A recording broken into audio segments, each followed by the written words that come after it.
Welcome to Reporters here on France 24, the magazine that showcases the work of our reporters around the world. Well, this week we take you to the jungle region between Colombia and Ecuador. Relations between the two countries are at an all-time low. They plunged after Colombian forces crossed into Ecuadorian territory early March. It was part of a deadly raid on a camp belonging to the Revolutionary Armed Forces of Colombia, or FARC. The Marxist rebels are based in Colombia, but they've spread beyond the border to Ecuador. The raid killed a top rebel commander and 16 others. And what's more, Bogota says it found documents linking both Ecuador and Venezuela to the militants. Well, Quito is furious, saying Bogota violated its sovereignty. Colombia says the FARC are terrorists and drug traffickers, and it's vowing to wage a war against them wherever they are. Well, France 24's reporters C.Vanier and H.Frade went to the border region to find out more.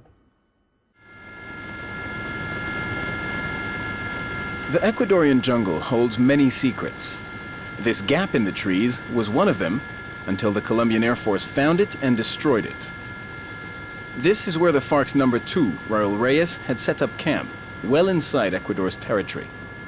Ecuadorian helicopters swarm the area now, but until Colombia attacked, Reyes and his men had never been bothered here. On the way to the blast site, an observation platform, abandoned by the FARC. A week on, a rotten smell lingers. 26 people were killed here. On March 1st, Colombia launched 10 bombs on this site. 6 came from one direction, 4 from another direction. When we arrived here, in this guerrilla camp, we found bodies. They'd been prepared for evacuation to Colombia. 2 kilometers north is the border between Ecuador and Colombia. 600 kilometers of river and mud. On both sides, dense Amazonian jungle.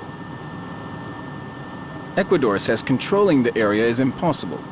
Colombia says its neighbor is not trying very hard, turning a blind eye to FARC and drug dealers on its soil. While journalists are around, the army needs to prove it's fighting the guerrilla. And just a few days ago, they discovered a secret cocaine lab in the area. A timely find. Is this a tough environment? Yes, very tough. When we get to the laboratory, you'll see how resourceful the drug dealers have to be, the money and the time they had. Colombia stepped up its fight against cocaine production in the year 2000. Since then, the drug trade has spilled over into Ecuador.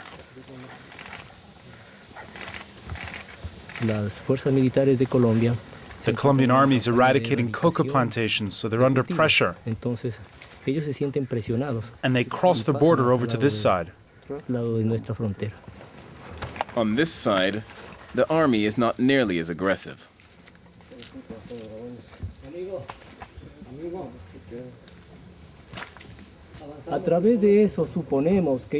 We think they bring in everything they need by boat. Using the route we just took would be very difficult. Impossible, really. You see those stairs there? The river comes right to the lab.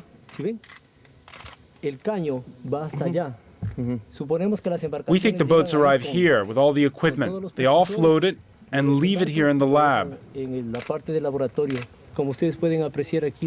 It's very dense jungle. You can't see the sky here. From here, we can smell the acids. Under the camouflage, buckets and simple machinery, enough to turn coca leaves into cocaine. You can see several buckets here. Those buckets are used to store the coca leaves. They also contain the various chemicals needed for production: cement, acids, lime, gasoline, acetone. What's this? Latex. What's it used for? To wrap the drugs in. Why latex? Well, the drugs are transported in capsules. The mules wrap the capsules in the latex so that they can swallow them. They swallow them like grapes. So that's how the drugs leave the lab, in the capsules.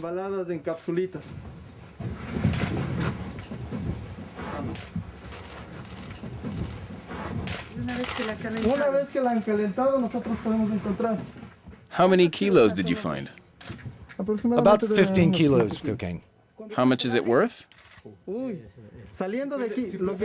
Well, from what we know, is that when it goes from here to the nearby town, it's worth $900 a kilo.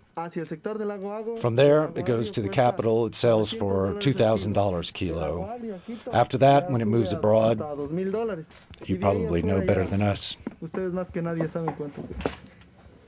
The lab churned out cocaine 24 hours a day, 7 days a week for over a year. 30 people lived here. The army didn't capture anyone. When we got here, we found the room exactly like it is. They didn't manage to take everything. Here are their clothes. They took what they could and they left. For the Ecuadorian army, FARC and drug dealers are one and the same. This zone is infiltrated by the guerrilla. Nothing happens here without their consent. Part of the drug money ends up in their pockets.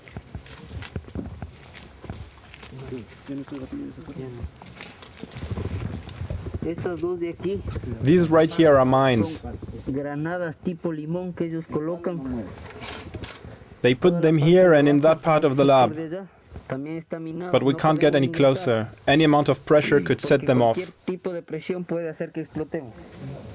Booby traps soldiers can deal with, but troops cannot fight enemies they don't recognize.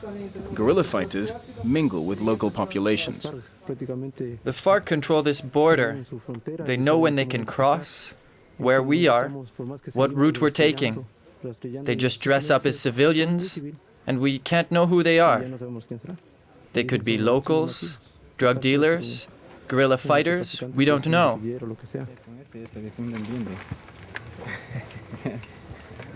For over a year, the lab received its supplies by boat. And they passed through here, Rio San Miguel, a few kilometers away, an international border. With Colombia on one side and Ecuador on the other. The army is nowhere to be seen. This is FARC territory. Puerto Nuevo is on the Ecuadorian side, but most residents are Colombian, strangers not welcome. The cocaine lab is a few kilometers away. One or more villages stay with us at all times for protection or perhaps surveillance. Residents in FARC territory become guerrilla sympathizers whether they want to or not. Jose is our guide. We're introduced to a Colombian family which fled the government fumigations, toxic chemicals used to eradicate coca plants. The father developed a serious illness. Take off your shirt. His whole body is like this, from head to toe.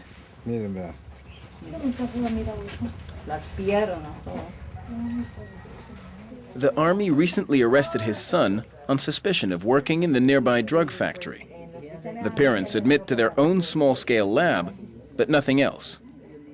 Every farmer has his own lab, but just to work a few coca leaves, nothing more. It's nothing, just 1 or 2 buckets, nothing more. That's the kind of lab we work in. And does that put food on the table? Yes, it helps us survive. But nobody else is involved, just us, the farmers. But a huge lab, oh no. Coca is the local cash crop. Few farmers can do without it. A peasant working on a farm can't earn as much as he would working in a cocaine lab. They pay per kilo, per gram. The farmer makes more money that way. And you know, when you're poor, you go where the money is. But there is a difference between the mafia and the guerrilla. If there's a link, assuming there's a link between mafia and guerrilla, it's only for business. Farmers, well, they're not involved in that. Mid-conversation, a military aircraft circles by.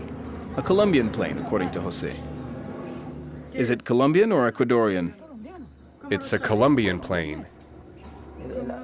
Ecuadorian planes don't do that. They always fly in pairs when they patrol the border. But you see, this one is alone. It's a small plane for observation. The Ecuadorian army seldom ventures here. They were unable to ID the plane. Jose and his friends say Colombia violates Ecuador's airspace on a daily basis. In fact, here, the common enemy is the Colombian army, not the guerrilla. Jose wants to show us his neighbor's house.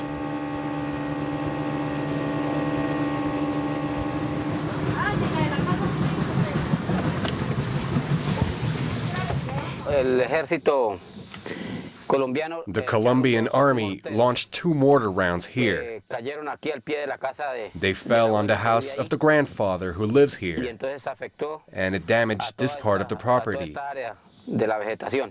Look here, here and there. How do you know these are mortar rounds? Because the Ecuadorian military came here to look at the damage. They told us these were mortar rounds, 81 millimeters. And what did the Ecuadorian army do after that? The Ecuadorians, nothing. They did absolutely nothing. There's total impunity here. Nobody was concerned about what happened here. Colombia fights drugs and the guerrilla mercilessly, crossing into Ecuador if needed. Yet, its own soil is still full of coca plantations. They're in plain sight along the border. The eradication program never reached this area. From Tete onwards, there was no eradication. There's coca along this entire stretch. Small coca fields dot the Colombian border. They're 100% illegal. We cross over into Colombia without so much as a police check. Jose greets Enrique like a neighbor. Enrique and his 9 sons own an acre of coca. That brings in about $2,000 a year, barely enough to live on. In this business, the buyers set the market price. Who buys the coca leaves? Guerrilla fighters? Cocoa? I don't know if they're guerrilla fighters. You know, anybody can buy it, and we just sell it at the price they tell us to sell it. I have no idea if it's guerrillas or what. The guerrilla on one side, the army on the other. Enrique is caught in the middle of a war. You know, the guerrilla doesn't protect anybody. Guerrilla fighters, the others, they fight each other. The guerrilla against the government. What are they doing? The government comes here and tells the farmers, you too are guerrilla fighters, but us, we work this land, we work hard. Why are we guerrilla fighters? The guerrilla is here, the government's over there, they fight. Guerrilla means war, not just in Colombia, on the other side as well, everywhere.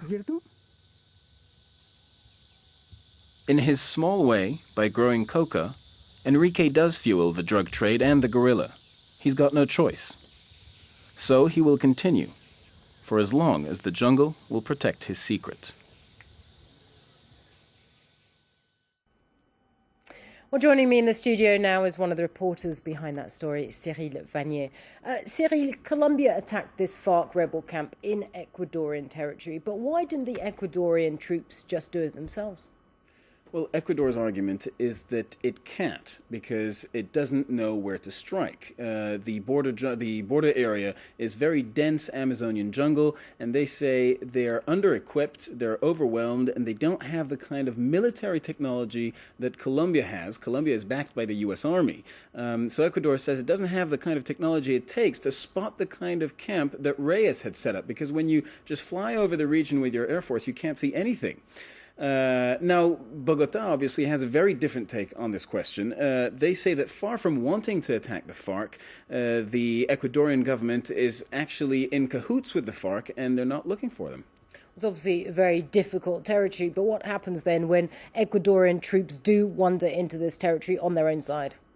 Well, that's what I thought was surprising. Nothing happens. This is a war zone, yet there's hardly ever a shot fired. I didn't see any shots fired, and the vast majority of Ecuadorian soldiers that I met said they've never held a FARC in their crosshair. They've never actually engaged a guerrilla fighter in battle. The reason for this is that the FARC actually control the army. They have outlook posts. They know who is going where. They know where the army is going and when, and that gives them enough time to leave, as they did. They left the cocaine lab, and there was no battle when the Ecuadorian army found the cocaine lab. Now, you touched on the plight of farmers in your report. Is there any possible alternative for farmers who don't want to grow coca? Not really. There's no viable alternative. The farmer we met in this story says that his corn he has to feed to his chicken. The plantains, the tomatoes that he grows, he eats himself because they don't sell on the market. And coca basically is his livelihood. That's the cash crop. That's the only thing that's worth any kind of money at all. All right, C.Vanier, thank you very much indeed for bringing us that fascinating look at that border region between Ecuador and Colombia. Now, don't forget, of course, we'll bring you another report from somewhere else in the world from one of our reporters next week. But for now, that's all. Thank you.